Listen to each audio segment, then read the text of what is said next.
ಆತ್ಮೀಯ S16 news ವೀಕ್ಷಕರೇ, ನಾನು ನಿಮ್ಮವ ಎಂ.ಐ. ಅಥವಾ ಮಲ್ಲಪ್ಪ ಚೋತ್ ಅವರು. ಯಾವ ಗಳಿಗೆಯಲ್ಲಿ ಸಿದ್ದರಾಮಯ್ಯನವರು ಪೊಲೀಸ್ ಅಧಿಕಾರಿಯ ಮೇಲೆ ಕೈ ಮಾಡಿದರು, ಅದು ನಿಧಾನಕ್ಕೆ ಒಂದು ರೀತಿ BJPಗೆ ಅನುಕೂಲ ಆಗುವಂಥ, ABVPಗೆ ಅನುಕೂಲ ಆಗುವಂಥ ಅಥವಾ ವಿರೋಧ ಪಕ್ಷಕ್ಕೆ ಅನುಕೂಲ ಆಗುವಂಥ ಘಟನೆಯಾಗಿ ಪರಿವರ್ತನೆ ಆಗಿದೆ. ಹೀಗಾಗಿ BJPಗೆ ಪರವಿದ್ದಂತಹ ರೈತರ ಸಂಘಟನೆಗಳಾಗಿರ್ಬೋದು ಅಥವಾ ABVP ಕಾರ್ಯಕರ್ತರಾಗಿರ್ಬೋದು, ರಾಜ್ಯಾದ್ಯಂತ ಅಲ್ಲಲ್ಲೇ ಸ್ಟ್ರೈಕ್ ಮಾಡ್ತಾಯಿದ್ದಾರೆ, ಪ್ರತಿಭಟನೆ ಮಾಡ್ತಾಯಿದ್ದಾರೆ. ತಪ್ಪಿದು ಓದ್ತಾರೆ, ನಿಜವಾಗಿಯೂ ತಪ್ಪರೆ, ಅದರಲ್ಲಿ ಎರಡು ಮಾತಿಲ್ಲ.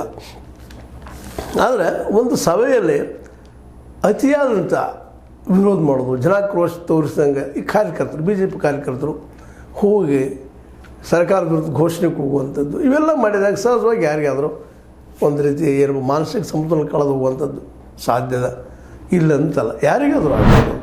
ಇಂಥ ಸಂದರ್ಭದಲ್ಲ ಪೊಲೀಸರು ಸಹ ಅವ್ರಿಗೆ ಪಾಪ ಭಾಳ ಕಷ್ಟದ ಕೆಲಸ. ಪೊಲೀಸರಿಗೆ ಯಾವ ಗಡಿಗೆ ನಿಲ್ಲಬೇಕಪ್ಪ, ಇದು ಆಡಳಿತದಲ್ಲಿ ಕಾಂಗ್ರೆಸ್ ಅದ, ವಿರೋಧ ಪಕ್ಷದಲ್ಲಿ BJP ಅದ, ಯಾರಿಗೆ ಹೇಳಿದ್ರು ಒಂದು ನಮ್ಗೆ ಹೆಸರು ಕೇಳುತ್ತದೆ. ಇಬ್ಬರು ನ್ಯೂಟ್ರಲ್ ಕಾಯ್ಕೊಂಡು ಹೋಗುವಂಥ ಒಂದು ಕೆಲಸನ ಅವ್ರು ಮಾಡಬೇಕಾಗ್ತದೆ, ಅದು ಅವ್ರ ಜವಾಬ್ದಾರಿ ಕೂಡ.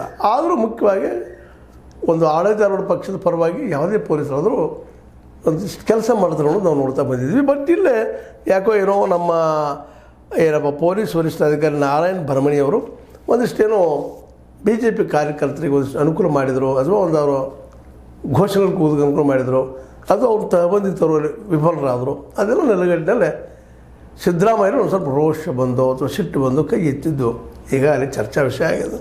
ಈ ನೆಲೆಯಲ್ಲಿ ನಮ್ಮ ಲಕ್ಷ್ಮೀಬಾಯಿ ಹೆಬ್ಬಾಳ್ಕರ್ ಅವರು ಇಲ್ಲ, ಅದು ಕೋಇನ್ಸಿಡೆನ್ಸ್ ಆಗಬಾರ್ದಾಗಿತ್ತು ಅನ್ನೋಂಥ ನೆಲಗಟ್ಟಿನಲ್ಲೇ ಉತ್ತರ ಕೊಡ್ತಾ ಅವ್ರ ಬಗ್ಗೆ ಏನಪ್ಪ